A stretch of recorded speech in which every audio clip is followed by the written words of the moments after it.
ابراہیم کے دنوں میں کبھی بکرے، کبھی چھترے، کبھی اونٹ.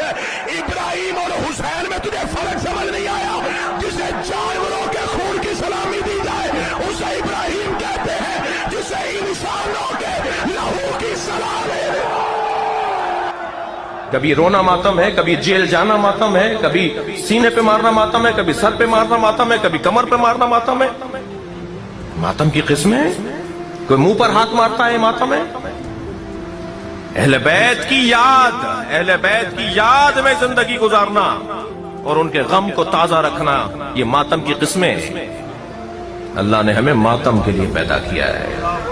کربلا میں ہوا ایسا، کربلا میں زنجیریں پہنائی گئیں، کربلا میں بیڑیاں باندھی گئیں، کربلا میں تلواریں چلیں، گلے کٹے، نیزے چلے، برچھیاں چلیں.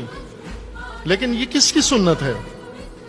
یہ کس کا رویہ؟ یہ ہوا کربلا میں، لیکن یہ اہل ستم کا رویہ ہے، اہل ستم کی سنت ہے، جنہوں نے امام حسین اور آپ کے ساتھیوں کے اوپر یہ اعمال انجام دیے. آپ پر تلواریں چلائیں، آپ پر زخم لگائے. یہ تو سنت حسین ابن علی نہیں ہے کہ عقیدت میں ہم وہ کام کریں جو ظالم نے، ستمگر نے، دشمن نے کربلا میں کیے.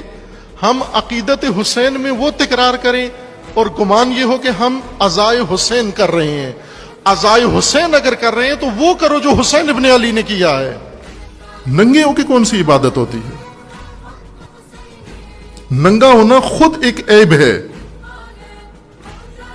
کسی بھی دین نے کوئی کام ایسا آپ کے لیے نہیں رکھا جس میں آپ کو ننگا ہونا پڑے. دین ننگ چھپاتا ہے، ننگا نہیں کرتا انسان کو. کوئی عبادت، خواہ وہ حج ہو، وہ زیارت ہو، وہ عزاداری ہو، وہ مجلس ہو، کوئی دینی فریضہ، کوئی دینی ذمہ داری، مثلا آپ نے جہاد کرنا ہے، ننگے ہو کے جہاد کریں. آپ نے نماز پڑھنی ہے، نعوذ باللہ ننگے ہو کے نماز پڑھیں. حج کرنا ہے، ننگے ہو کے نماز پڑھ حج کریں. ننگا ہونا کہاں سے نکل آیا بیچ میں سے؟ یہ جاہلیت کی سنت تھی جو حضرت عبد المطلب نے ختم کی، پابندی لگائی اس کے اوپر.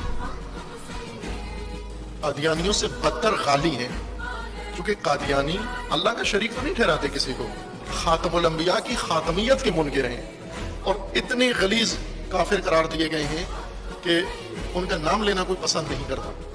اتنی نفرت مسلمانوں کے اندر ان کی نسبت پیدا ہوئی ہے. لیکن غالی جو ان سے کئی درجہ بدتر ہیں، کیونکہ وہ لوگ اللہ کا شریک ٹھہراتے ہیں، وہ اللہ کی الوہیت کا انکار کرتے ہیں، لیکن ان کے لیے وہ احساس نہیں پایا جاتا. تو یہ شیعہ کو یہ کام کرنا چاہیے کہ یہ دھوئیں اپنے دامن سے.